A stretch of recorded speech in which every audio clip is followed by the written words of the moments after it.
Right, we've got Helen Maroulis, you just qualified your weight for the Olympics. How are you feeling right now? This is your first competition back in a while outside of the challenge tournament. I feel amazing. For the challenge tournament, like I said before, I knew I wasn't in full shape and I didn't know what to expect, so I was very thankful to have won, but to come here and wrestle for competition, wrestle the world champ, wrestle just round robin, so it's like 4 matches. It's just awesome to see where my shape is at, my wrestling, my pace, and I'm seeing there's a lot to work on, but for 3, 4, 5 weeks from the wrestle off till this, I'm really happy. And what's your evaluation of everything today for you? Good. There's some little injuries and some bumps along the way, but I think the biggest thing for me I've learned in my career is, I've wrestled under every type of circumstance. I've wrestled injured, healthy, I've wrestled scared, I've wrestled confident, I've wrestled calm, I've wrestled anxious. So for me, whatever comes up the day before the day of the tournament, I just don't fear. I just really trust God, and I think the one thing that I had to learn from 2018 was it's not about my physical preparations. I'm a champion because of up here, and for me that mentality is just walking with God, and it's just such a blessing to be back on the mat and get to do this again. It's not words. I'm really you take it for granted the athlete life for so long, but I'm just so thankful to be here. What was going through your mind when the trainers had to come on the mat in that second match? Well, so I couldn't straighten my knee. I knew right away when she tripped it, something pulled or popped. And the mistake that I made in 2018 was I actually blew my shoulder out in the match. I tore it. And if you watch the match, you can't even see where I stopped for a second.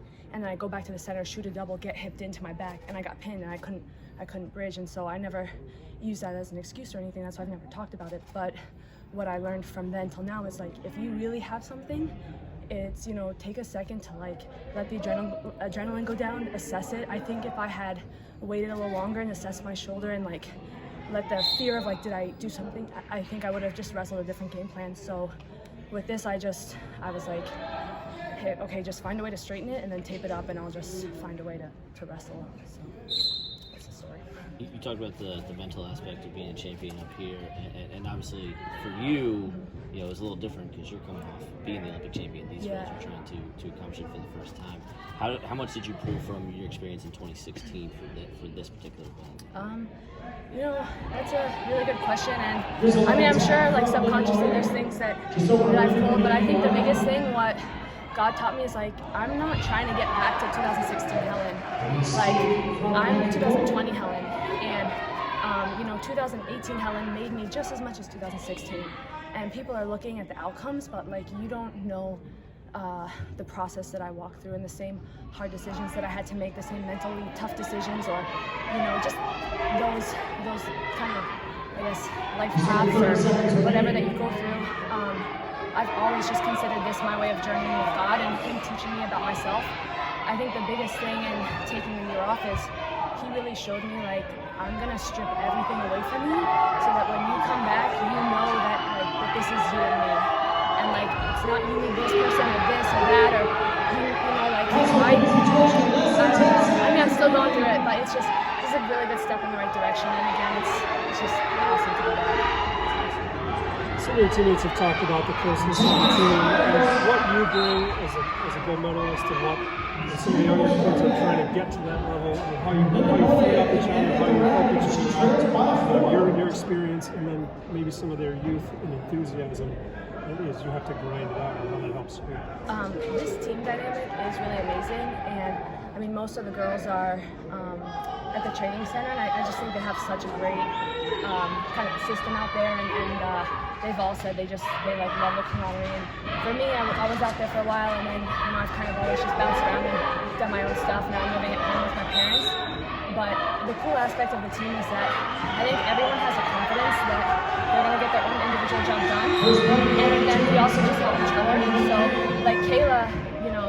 Kayla, I used to mentor her. We just help her out to make junior world teams, and now she's here, killing the senior circuit. So it's really cool to see that come full circle. And it's funny, I was talking to John, my coach, last night about this, and I was saying one of the most impactful things for me leading into the Olympics was having Elena Peshkova as my teammate, and she was a huge help living with her those 2 years, and she'd been to an Olympics already, so she knew like what to talk to me about, like, hey, opening ceremonies, it's gonna be hype, don't get caught up in it. Here's how you stay away or save your energy. So just having her mentorship and her friendship made a big difference. So I'm excited for that part to bring my experience from the Olympics to these guys. Selfishly, as a Marylander, I think I'm only 1 year older than you. Can you speak to going back home, being with John, being back with your parents, and how being back in Maryland has hopefully helped you in this process? Yeah, so, I mean, again, I wasn't going to go home for Christmas, and I didn't know if I was healthy enough to travel. I don't travel that much.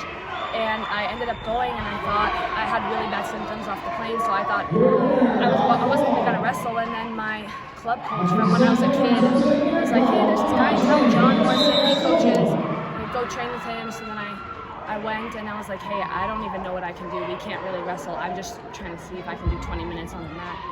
And I think being at home, one of the biggest things is having my parents, because like my dad said it, and he's like, we know you best, and we know something's not right with you, and we know you're not happy, and so we will bend over backwards to find a doctor, to find whatever we need to do.